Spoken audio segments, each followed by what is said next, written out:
그래서 이제 같이 스터디를 할 거고,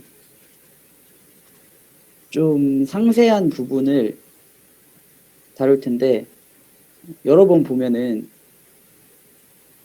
이해가 될 거야. 그리고 좀 상세한 부분에서 이 최범규님의 유튜브 강의를 내가 많이 참조를 했거든. 그래서 여기에 이 참조 사이트들을 올려놨으니까 이걸 봐도 도움이 될 것 같아. 일단 트랜잭션이 뭐냐? 더 이상 분할이 불가능한 업무 처리의 단위, 한꺼번에 수행되어야 할 일련의 연산 모음이다. 이렇게 볼 수 있고, 결과적으로는 데이터베이스에서 여러 읽기와 쓰기를 이제 논리적으로 하나의 작업으로 묶은 거야. 트랜잭션은 단순히 그렇게 이해하면 된다. 우리는 그래서 트랜잭션을 통해서 데이터 거래의 안정성을 확보할 수 있어. 전에 인덱스에 대해서 다뤘었잖아. 인덱스는 우리가 그 데이터베이스의 이제 성능, 이런 쿼리, 이 데이터들이 얼마나 빨리 효율적으로 성능을 내느냐에 대한 그 관점으로 봤다면, 트랜잭션은 우리가 데이터 거래를 하면서 이런 일관성 문제나 어떤 이런 보안적인 그런 안정성에 대해서 좀 더 도움을 줄 수 있는 그런 역할을 한다라는 정도로 생각해 보면 될 것 같아. 그래서 데이터 처리 중에 만약 오류가 발생했어.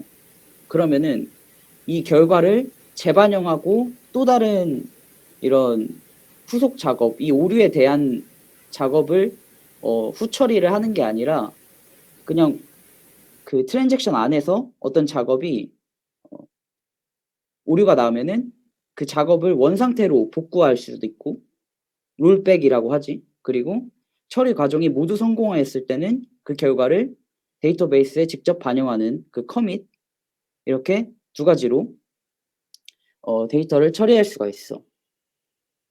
그래서 트랜잭션이 없다면 어떤 일이 벌어질까를 생각해 보면은, 내가 전에 어떤 스터디에서 말한지는 모르겠지만 전에 한 군데에서 트랜잭션을 잠깐 소개한 적이 있었고, 트랜잭션을 설명하면은 대부분의 예시로 꼭 나오는 것들이 있어. 그게 뭘까? 아니면 교수님 수업 들었으니까 그 교수님은 어떤 예시를 들었는지 말해 줘도 되고. 찬이. 트랜잭션 예시? 트랜잭션이 없다면 어, 어떤 일이 벌어질까? 트랜잭션 없다면?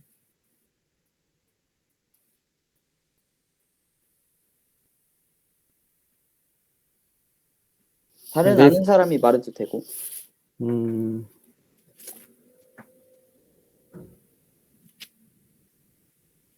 맞아. 그 예시가 거의 국민 예시지. 우리가 돈을 이체할 때 내 통장에서만 빠지고 상대 통장에선 돈이 안 들어왔으면 굉장히 잘못된 거잖아. 내 돈이 사라진 거잖아. 그래서 우리가 금전적인 부분에서 이런 거래를 할 땐 특히 트랜잭션이 굉장히 중요해. 그래서 이 트랜잭션을 공부를 하면은 이 나중에 금융 쪽으로 가거나 아니면 주식 거래 아니면 이런 페이, 뭐 지불, 이런 돈 빠져나가는 그 부서가 있는데, 아무튼 그쪽에서 되게 중점적으로 다루는 것 중에 하나가 트랜잭션이야. 왜냐면 이 중간에 우리가 돈에 관련된 건 굉장히 민감하잖아. 근데 그런 부분이 이 중간에 갑자기 오류가 났는데 그 오류를 회복할 수 있어야 되잖아, 당연히. 특히나 이런 금융시장 같은 주식시장 같은 데서는 몇 억 뭐 이렇게 왔다 갔다 하는데, 내가 주식을 1억 짜리를 샀는데 1억은 없어졌는데 주식이 안 왔어. 이런 경우 굉장히 큰일 나잖아. 그래서 이런 경우에 우리가 트랜잭션을 이용하면 굉장히 효율적으로 오류를 처리할 수 있다. 그래서 트랜잭션은 굉장히 중요하다라는 말을 하고 싶었고, 이런 그 송금적인 부분도 있지만 우리가 쿼리를 실행할 때 예를 들어서 한 트랜잭션 안에 업데이트 문과 인서트 문이 있어. 대충 어떤 느낌이냐면 우리가 업데이트 문을 하면 그 업데이트 문의 카운트를 세주는 거지. 업데이트 문이 몇 번 일어났는지. 근데 업데이트 문은 됐어. 근데 그 카운트 처리를 해주는 쿼리에서 에러가 났어. 그러면 업데이트는 만약에 총 3번 됐는데 한 번 더 들어왔다고 해봐. 우리가 기대하는 값은 업데이트 문이 한 번 더 됐으니까 4로 증가하는 걸 기대한단 말이지. 근데 이 3에서 4로 올려주는 게 에러가 났어. 오류가 났어. 그럼 이걸 어떻게 처리하냐 이 말이지. 이런 부분을 직접적으로 다 확인해야 되는 것도 일이고, 이런 부분을 다시 돌리거나 아니면은 카운트를 직접 1을 처리해 주는 것도 일이겠지. 이러한 부분에서 트랜잭션은 굉장히 중요한 역할을 한다. 트랜잭션의 범위는 커넥션 기준. 이 말이 무슨 말이냐면 이 사진을 보게 되면 우리가 앱 1이라는 곳에서 데이터베이스와 이 그 통신을 하려면 커넥션이 있어야 되지. 우리 저번에 JDBC 커넥션 이런 거 배웠듯이. 그래서 커넥션을 하나 맺었어. 그래서 트랜잭션을 시작했어. 그래서 SQL 문도 되고 이 앱 1 안에 이 메소드들이 있어. 이건 약간 그 개발 관점에서 본 트랜잭션이거든. 자바라고 치면 자바 안에 메소드들이 되게 많을 거잖아. 그 메소드를 실행하는데 그 SVC라는 객체가 생성이 됐어. 메소드로 인해서. 근데 이거는 지금 말 안 할게. 일단 지금 이렇게 됐다가 메소드 되고 execute SQL 하는데 여기서 execute SQL 할 때 에러가 났어. 오류가 났어. 그러면은 트랜잭션은 롤백을 하겠지. 롤백을 했을 때 우리가 기대하는 건 이 5번부터 3번 여기까지 execute SQL까지 얘네들이 다 롤백 되는 것도 물론이거니와 우리가 이 메소드 안에서 실행한 이 커넥션 이 execute SQL 4.3 얘도 롤백이 되는 걸 기대한단 말이야. 왜냐면 지금 우리가 보는 건 이 트랜잭션이 전체 이거라고 생각을 하고 있잖아. 그래서 요 안에 트랜잭션이 메소드도 포함되기 때문에 얘도 당연히 롤백이 되는 걸 기대를 하고 있지. 근데 트랜잭션의 범위는 커넥션 기준이다. 이미 이 새로운 커넥션을 맺어서 여기서 커밋을 해버렸어. 커밋은 이 우리가 실행한 SQL문을 직접 DB에다가 야 확인 도장을 찍는 거야. 이거 내가 확인했으니까 DB에 저장해도 돼. 내가 인증할게. 그래서 이 커밋된 것들은 롤백으로 되돌려지지가 않아. 그래서 결과적으로는 이 3번하고 5번은 롤백 되지만 이 4.3번은 롤백이 안 된단 말이지. 그래서 우리가 조심해야 되는 거는 이 트랜잭션 범위를 잡을 때 우리가 문제가 발생했을 때 롤백해야 하는 범위를 생각하고 범위를 잡아야 돼. 이 새로운 커넥션을 이렇게 만들어 버리고 커밋을 해버리면은 얘네들은 롤백이 되지 않기 때문에. 그래서 이러한 부분을 웹 프레임워크에서 좀 편하게 쓰도록 어떤 뭐 다양한 좀 편의 도구들을 제공을 하는데 그걸 트랜잭션 전파라고 하거든.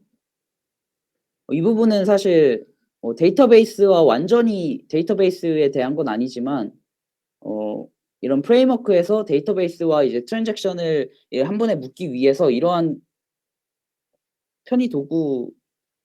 편의 메서드를 제공한다라는 거를 소개해주기 위해서 가지고 왔고, 지금 메서드 안에서 새로운 트랜잭션을 시작하고 이 커밋을 해버리니까 여기서 롤백 때도 이게 돌아오지 않는 게 문제잖아. 그러면 우리는 이 전체 과정을 한 트랜잭션으로 묶는 걸 지금 바라고 있지. 그래서 이 스프링 프레임워크에서는 이 어노테이션이라고 하던 이거 골뱅이를 트랜잭셔널 어노테이션을 제공을 해줘. 그래서 하위에서 호출하는 메서드까지 모두 한 트랜잭션으로 묶이도록 제공을 하는 거야. 그래서 내가 하는 프로젝트에서 직접 이걸 썼거든. 잠깐 소개를 해줄게.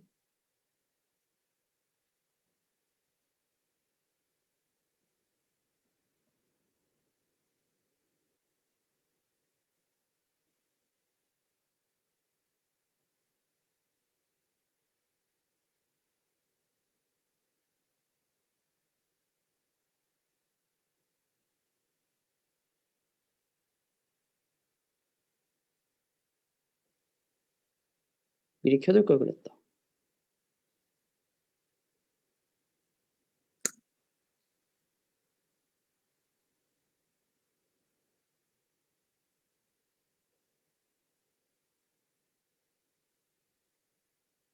이 프로젝트는 이제 곧 출시를 해.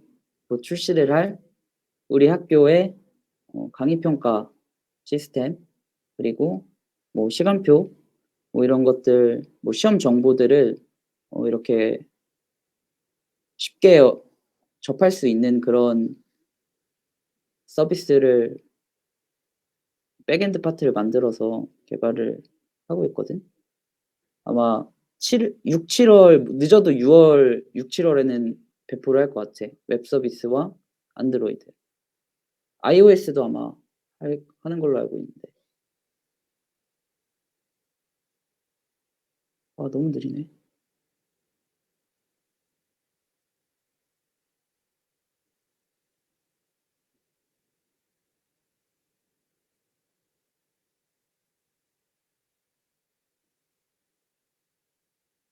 여기서 서비스 계층을 보면 아무거나 들어가 보면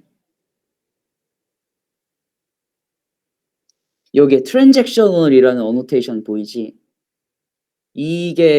이거를 왜 이렇게 묶어서 어떻게 줬냐? 어떤 효능을 발휘하냐?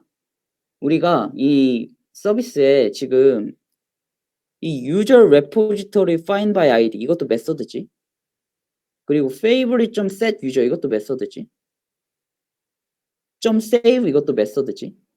이런 행위들을 이 하위에 있는 모든 행위들, 만약에 이 public void 얘가 실행됐을 때 이 transactional annotation으로 인해서 이 모든 그 하위에 호출된 이 메서드들이 모두 한 트랜잭션으로 묶이는 거야. 그래서 만약에 여기서 에러가 터졌다고 쳐도 아니야. 미안해. 여기서 에러가 터졌다고 쳐도 이게 직접 그 데이터베이스에 저장하는 그런 코드거든. 만약에 저장이 안 됐어. 그러면 이 전체를 롤백 해주는 거야. 우리가 set 유저에서 지금 뭔가 세팅을 해줬어. 근데 얘가 이 실행이 만약에 에러가 나면 얘도 취소를 해줘야 되잖아. 그거를 이 어노테이션 이 한 문장으로 이 몇 자 안 되는 걸로 한 번에 트랜잭션으로 묶어줄 수 있다. 이거 보여주려고 했고. 그래서 이런 게 트랜잭션 접하라는 게 있다. 그리고 이제 트랜잭션과 외부 연동도 있는데 우리가 외부 API를 가져다 쓸 때가 있어. 예를 들어서 뭐 API 주로 다른 외부에서 이미 잘 만들어진 서비스들을 우리가 가져와서 쓸 경우도 많지. 예를 들어서 주소 도로명 주소 찾기 API나 이런 것들을 가지고 와서 쓸 때 주의해야 되는 게 외부 연동이 섞여 있으면 그 외부 API를 호출하는 건 롤백이 안 돼. 무슨 말이냐면 우리가 이 트랜잭션을 시작해서 업데이트 문을 하고 외부 API를 콜하고 인서트 문을 했을 때 인서트 문에서 오류가 났어. 그러면은 이 위에 콜 API 업데이트 문이 롤백 될 거라 기대하지만 얘는 롤백이 안 돼. 근데 API를 호출하는 게 왜 뭐 어차피 호출해서 기능만 쓰는데 뭐 굳이 뭐 롤백 될 필요가 있나? 다시 호출하면 그만 아니야? 라고 생각할 수도 있지만 어떤 API에서는 우리의 그 호출한 서버에 그러니까 내 앱의 상태를 저장하고 있는 외부 API 서버가 있을 수도 있단 말이야. 이 사람이 호출을 하면은 호출 리턴 값으로 몇 번 호출했는지 돌려주는 기능이야. 그러면은 나는 분명히 3번 호출했는데 3번째인데 왜냐면 인서트 문이 2번밖에 실행이 안 됐으니까 2번 호출했으니까. 근데 3번 호출했는데 여기 외부 API에는 3번이라고 돼 있어. 근데 인서트 문 때문에 롤백이 돼서 앱에서는 2번 호출인 거야. 그러니까 데이터가 일관적이지 않지. 일관성이 무너지지. 이런 경우에서 외부 연동이 섞여 있으면 롤백 처리에 주의해야 된다. 이런 내용이 나와. 그리고 이제 본격적으로 트랜잭션의 성질, exceed, ACID에 대해서 설명을 해볼게. ACID는 데이터베이스 내에서 일어나는 하나의 트랜잭션의 안정성을 보장하기 위해 필요한 성질이다. 전에 말했듯 주식 거래나 금융업에서 이 exceed 성질을 중점적으로 사용한다. A가 어토미시티 원자성이거든. 그래서 트랜잭션은 DB에 모두 반영되거나 전혀 반영되지 않아야 된다. 그 말은 즉슨 완료되지 않은 트랜잭션의 중간 상태를 DB에 반영해서는 안 돼. 그래서 우리가 모두 완료됐을 경우에는 커밋을 통해서 DB에 반영하고 그 전에 어떤 오류가 생겼을 경우에는 그 전 모든 상태를 롤백 시켜서 반영하지. 그리고 아까 그 수업 시간에 언두에 대해서 배웠다길래 내가 여기서 언두를 다루진 않았는데 언두는 우리가 그 롤백 시키기 위해서 이 저장해 놓는 공간이야. 그러니까 이 최신화 상태 이 커밋 되기 전에 상태들을 그 밑에서 설명해 줄게. 밑에 사진이 더 좋은 게 있어. 일단 그래서 어토미시티를 설명하는데 가장 이제 유명한 말이 있더라고. all or nothing. 이걸 한번 이제 마이크를 안 켰으니까 한번 따라해 봐. all or nothing. 모두 반영되거나 전혀 반영되지 않아야 된다. all or nothing. 트랜잭션은 이러한 성질을 가지고 있다. 원자성이 깨진다면 오작동했을 시 원인을 찾기가 매우 힘들어질 것이다. 우리가 어떤 부분에서 오류가 났어. 근데 트랜잭션 안에는 쿼리 하나가 있는 게 아니라 여러 쿼리가 있을 수 있단 말이야. 근데 그 중에 어떤 쿼리에서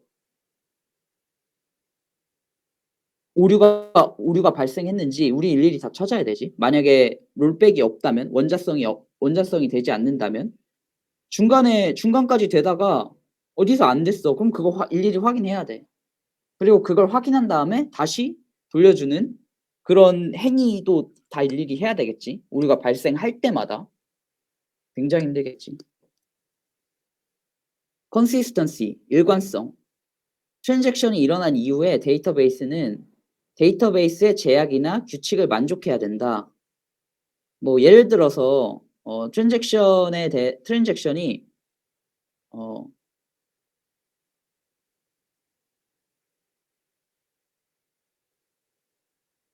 내가 잔고에 10,000원이 있어.